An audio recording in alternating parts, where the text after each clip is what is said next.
Hello, and welcome to another session of Science Tech Nature. This is April the 21st, 2020. All right then, let's get on with some good stuff right off the bat.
I've always been fascinated by high-speed and slow-mo movies because it gives you an insight into a world that otherwise escapes us because of the limitations of our senses.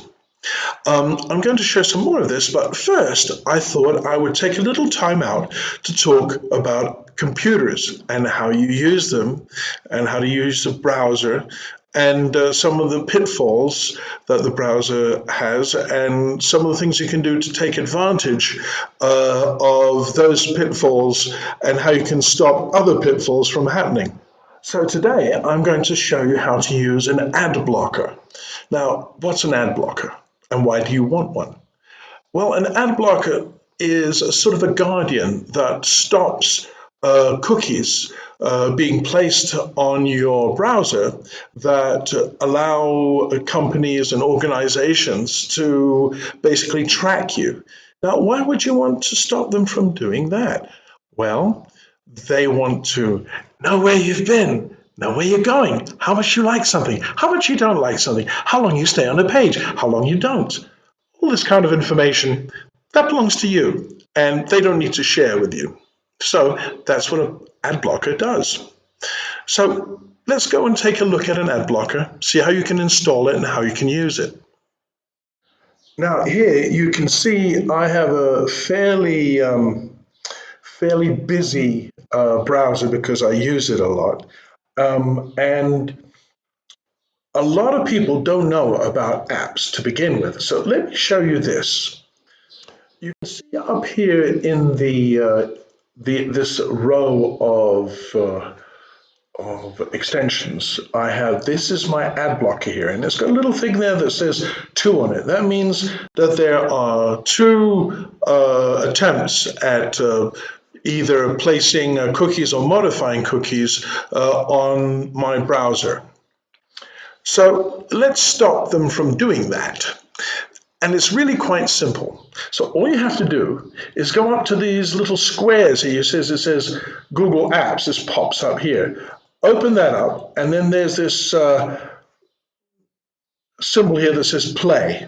Well, that's the store that has all the apps. It's not a very particularly clear way of putting it. It should have store or apps or something, but no, they put play. But anyway, click on that.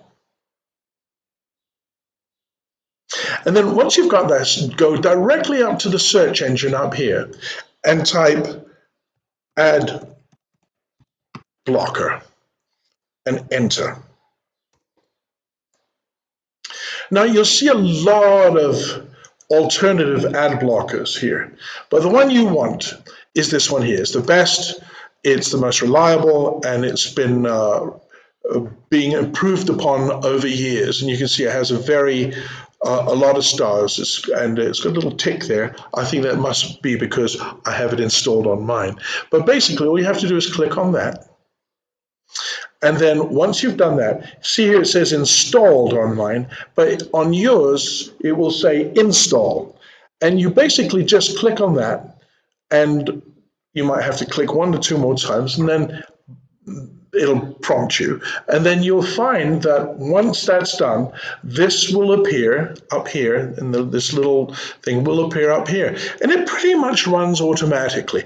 It'll stop the locations you go to from putting cookies on your browser. Now it has features. So if I click on this thing here, you can see I have various things I can do. Now, if you have a site that you go to frequently, like a newspaper site or something where you have an account, sometimes you need to allow that site to communicate with your cookies. And you can do that right here. So it says pause on this site. So you can do that. Or you can say pause on all sites, which I wouldn't really recommend. And it has block an ad on this page, or don't run on this page, or don't run pages on this site. So you have a whole bunch of alternatives that you can use. But basically, the default works pretty good, and the pause on this site is probably the only one you'll really need if you come across sites that won't allow you in. Now, it's very likely that you might be using Firefox instead of a Chrome, and the process is pretty much the same. Also, if you're using a Mac, you can also install ad blocker. And I've placed, you can see I've gone to the Google and asked it Mac installing ad blocker, and you can see right away there's various descriptions on how to install the ad blocker on a Mac as well. If you are using let me see here. If you are using a Firefox, you see if I go up here to the top here, click on this, you can see that they have an add-on store as well. So you click on that, and you can see here, I've typed in ad blocker here. You don't need the quote marks. So in fact, I'll remove them so you can just type it in regularly. Backspace and enter. And you can see they have an interesting, in many ways, I find that the Firefox browser is a lot more secure and has a lot more advantages over Google, the Google Chrome. Don't forget, Google Chrome is geared to Google, and Google likes to make money. So there are many aspects of Google that are not that pleasant. So you might want to toy around with a Firefox browser if you don't already have one. You can have both on your computer. It's not a problem. You can switch between the two. And on this one here, you can see it has an ad blocker ultimate, which comes recommended by the staff, which is really very handy. Here's another one, AdGuard blocker, and you can go into these and they'll give a description, and you can just pick one of those and pretty much follow the instructions the same way you did on installing it on the Google Chrome.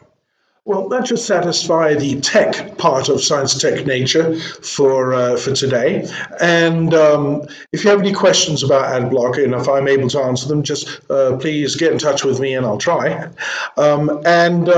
Next week, I'll talk a little bit about how to clean up your files a little bit on your computer. Mostly, I'll talk about using Windows because it's what most people use.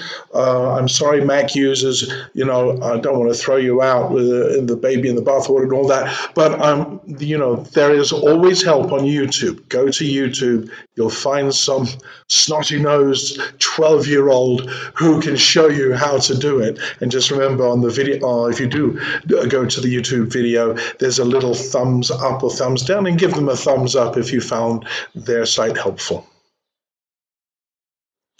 I said I was fascinated with high speed and slow mo stuff, and under the expression "pushing up the daisies," I thought you might find this next one pretty nice.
It truly is amazing to see how this sort of spiral activity that we see in plants is repeated, and you think of the spiral galaxies and shells, snail shells.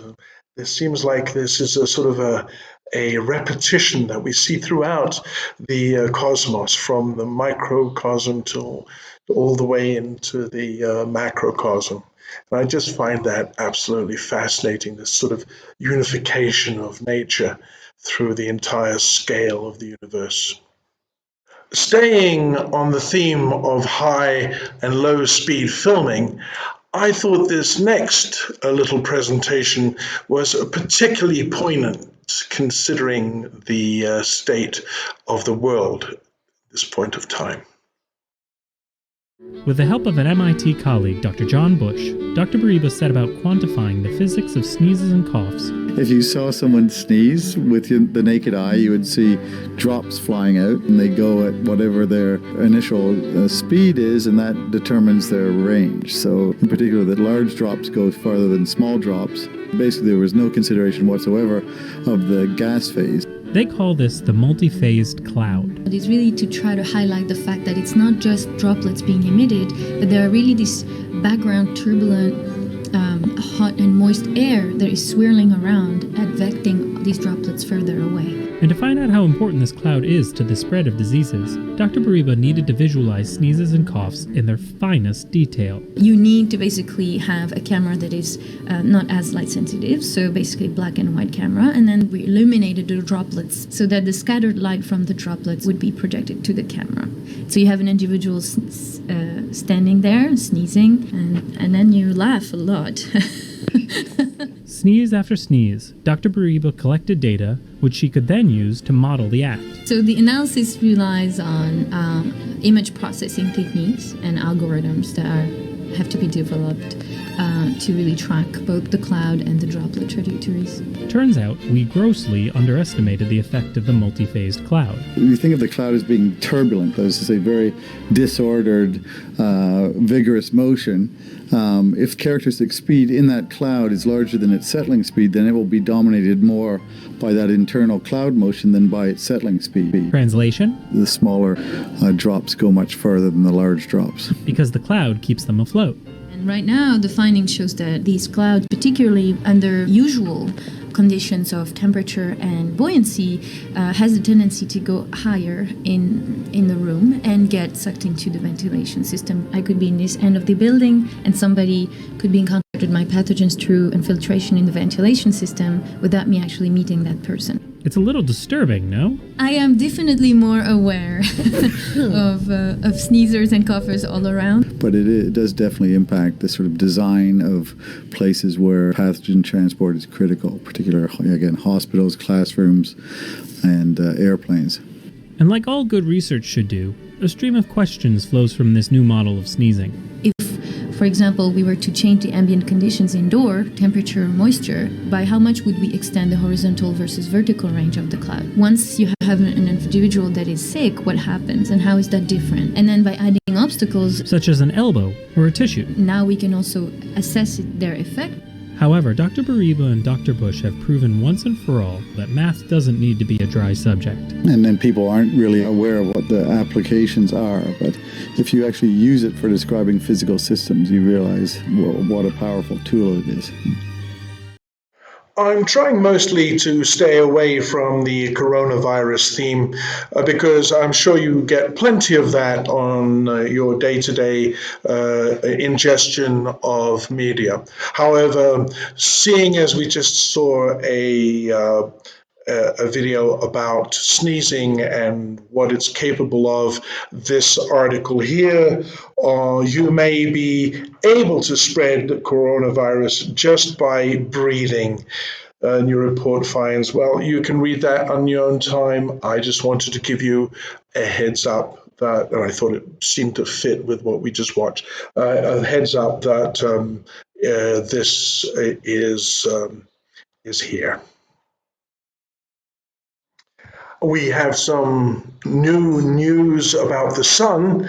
Above sunspots, and they typically come in pairs, where one is negative, the other is positive, or north and south, and there is a play of filaments between the two sunspots. So up in the chromosphere, directly above the sunspots, you see this play in action. Well, now they have new, well-defined images of these threads that flow from one to the other.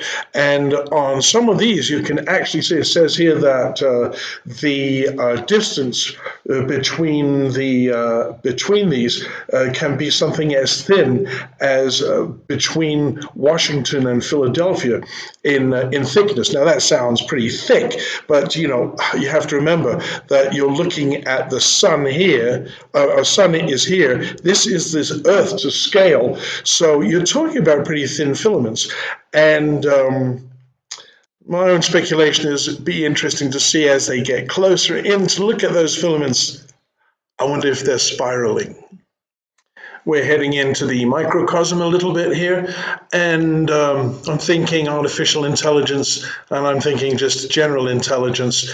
In order to survive, you never think of microorganisms as being particularly intelligent, but they have intelligence enough to survive. And this article here does a great job of describing that.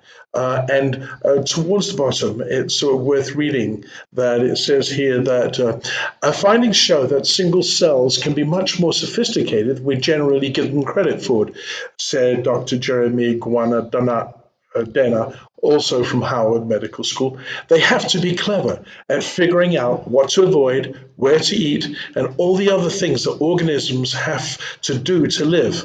I think it's clear that they can have complex ways of doing so. Now, I find that pretty fascinating. Of course, the article is down below if you want to pursue it further.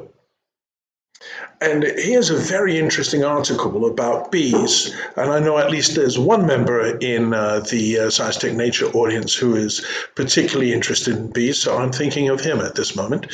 They have been studying bees in relation to humans and behavior. Now, what's interesting about this, and I'll scroll down to a pertinent part of this article, and I do recommend reading the entire article, says, it's fascinating to see how bees can learn to associate odors with food in a similar way to humans, Dr. Zitska says. What we want to do now is examine how these alpha oscillations change in different situations. As a neurologist, I'm interested in how bees' alpha oscillations change during natural behaviors. For example, when a bee forages or sleeps. So very interesting how you can, to some degree, simplify, as they describe in the article, but simplify human behavior, but using bee behavior in order to do it. And I think that's pretty incredible. So, interesting article. Do read it. In the same periodical, I found another example of bee research. Chernobyl-level radiation exposure increases bumblebees' appetite for nectar. And I'm going to scroll down here for an interesting part of this. It says, however, the landscape still delivers low-dose rates of radiation to organisms that inhabit the area, and the ecological consequences of this remain unclear.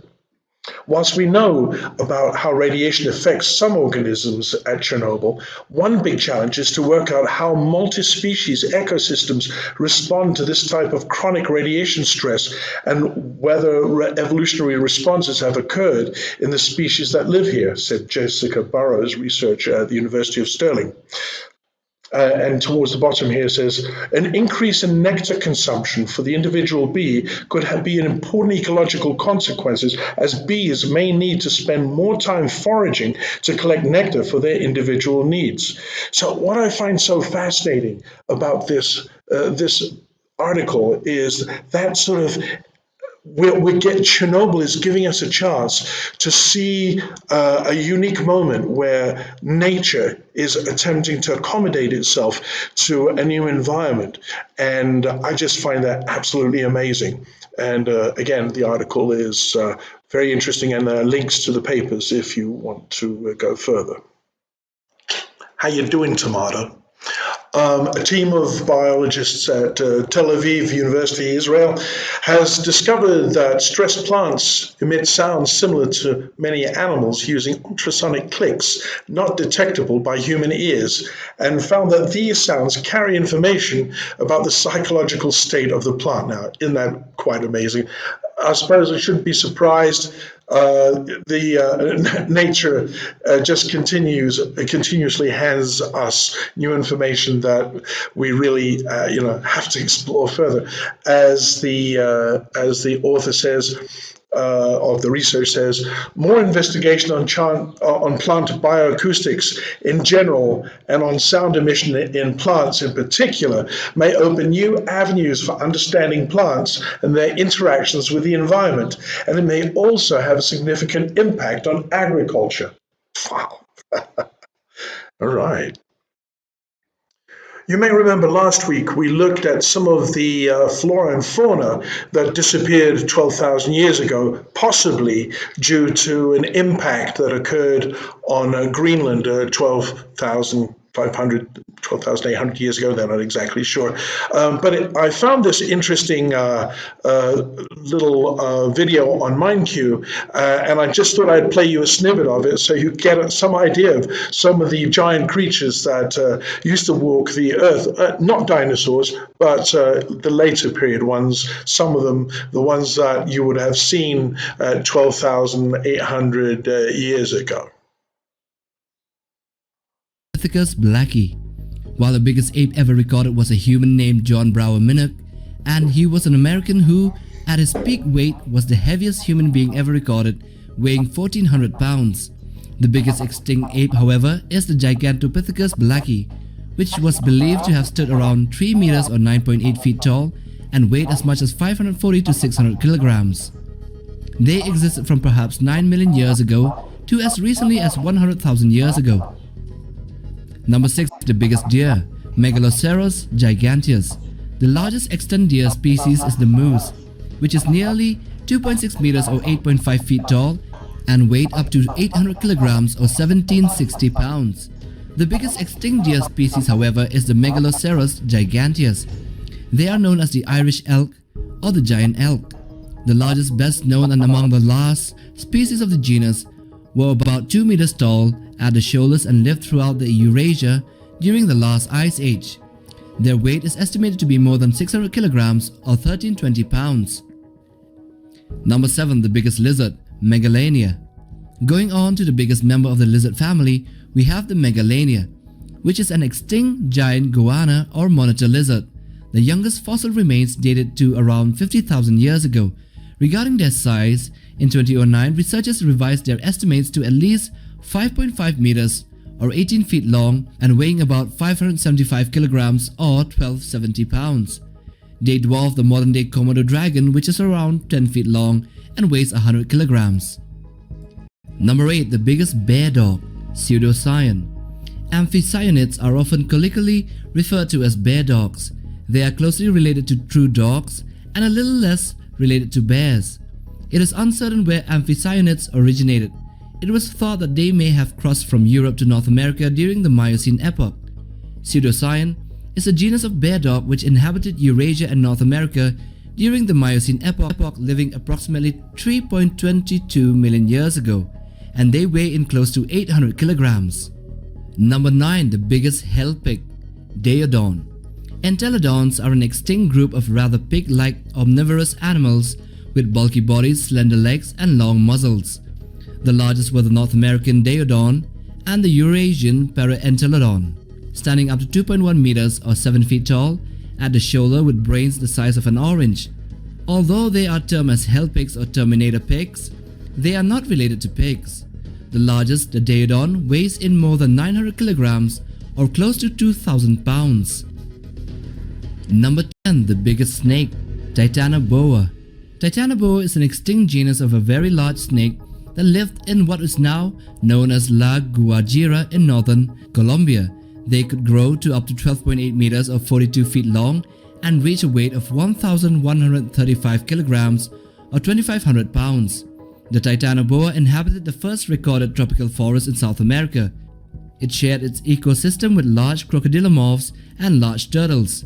They are giants if compared to the anaconda, which is just 20 to 23 feet in length. Number 11. The biggest horse, Equus giganteus.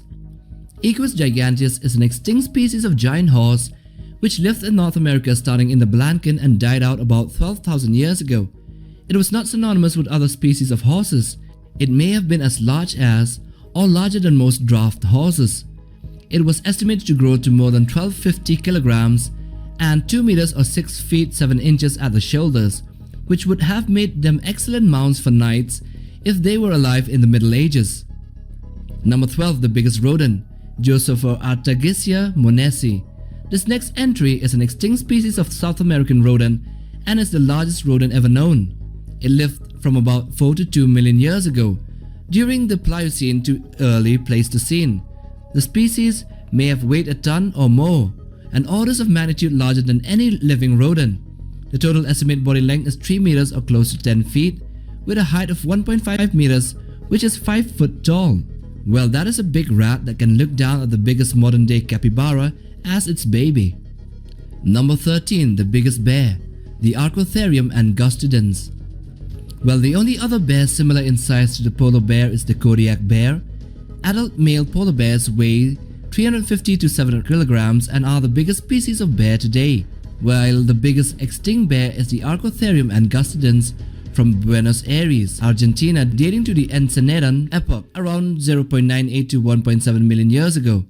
Standing at more than 2 meters tall and weighing between 1.5 to 1.7 tons, their closest known living relative is the spectacled bear found in the Andes Mountains. Another article I've pilfered from the Science News periodicals. A new feathered dinosaur unveiled, Dineobellator notohesperus.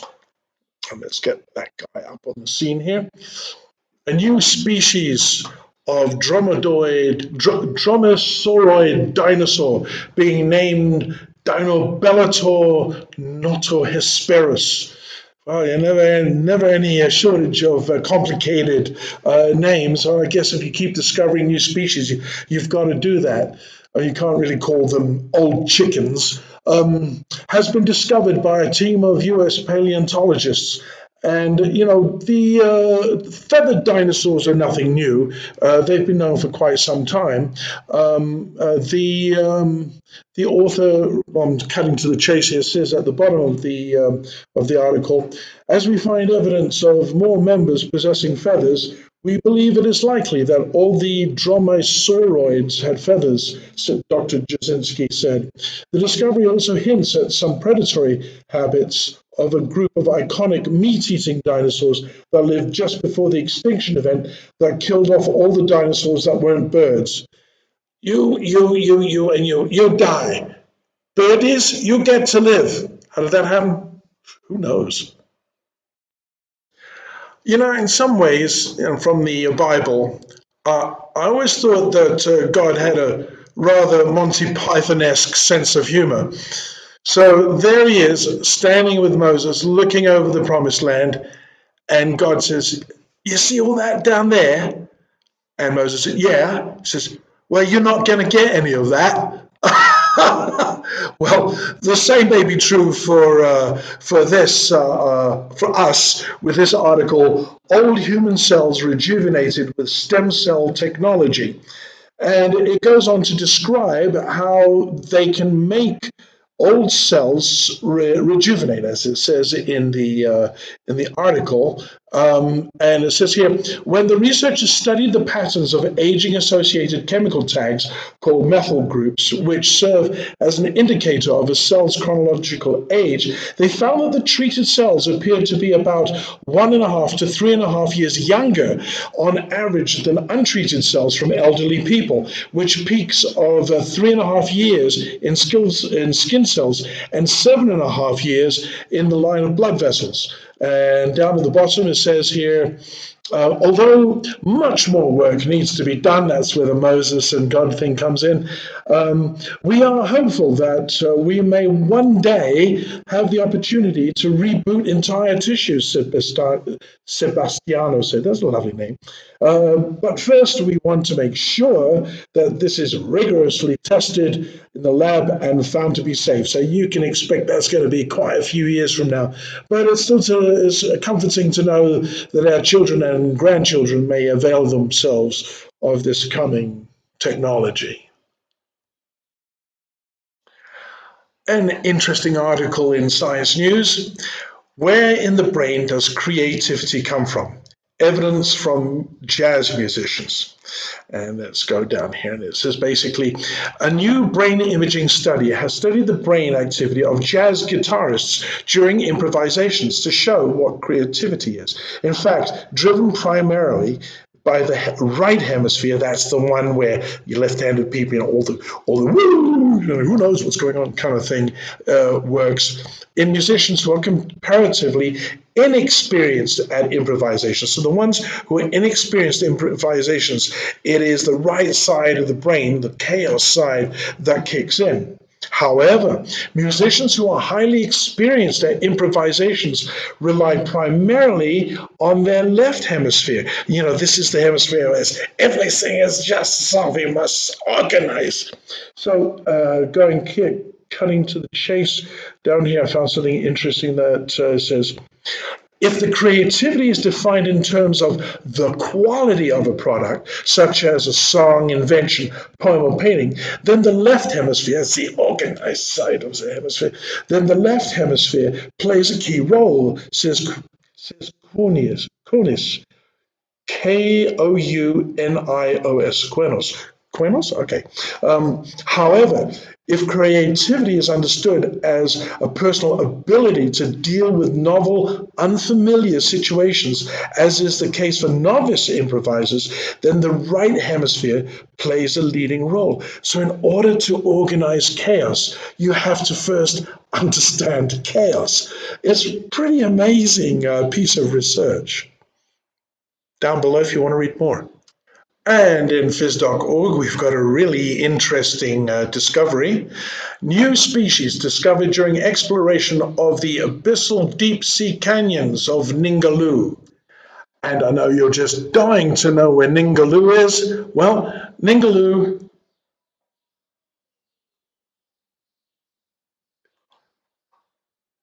is here. So let's check out the video of this amazing creature.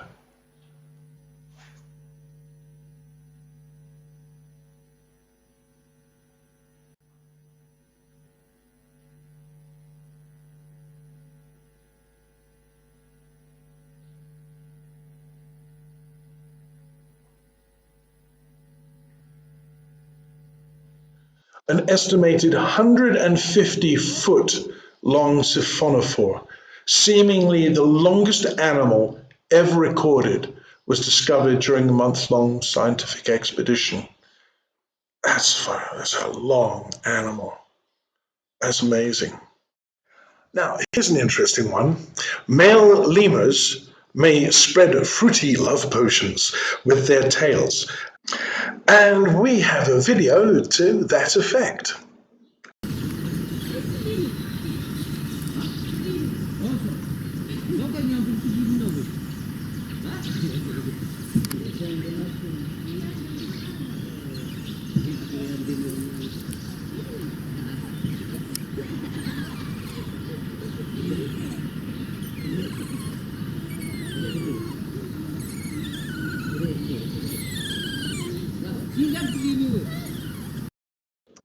Now, don't you wish that you had a tail like that? Well, if you had a tail.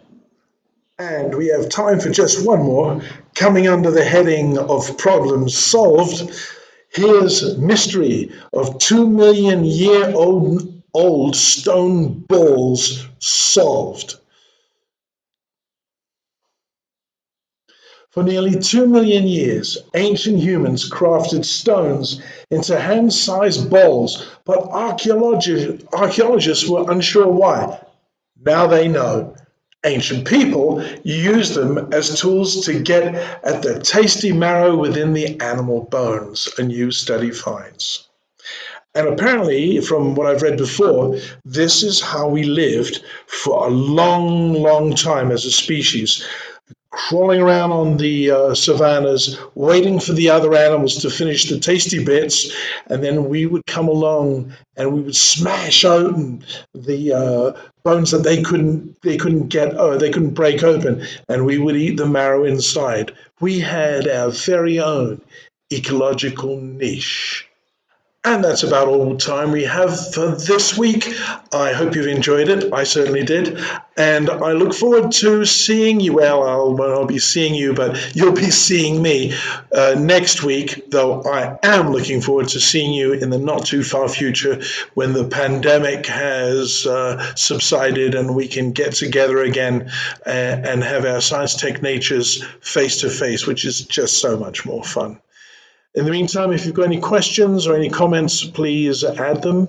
And I'll look forward to seeing you in the not too far future. Goodbye and be well.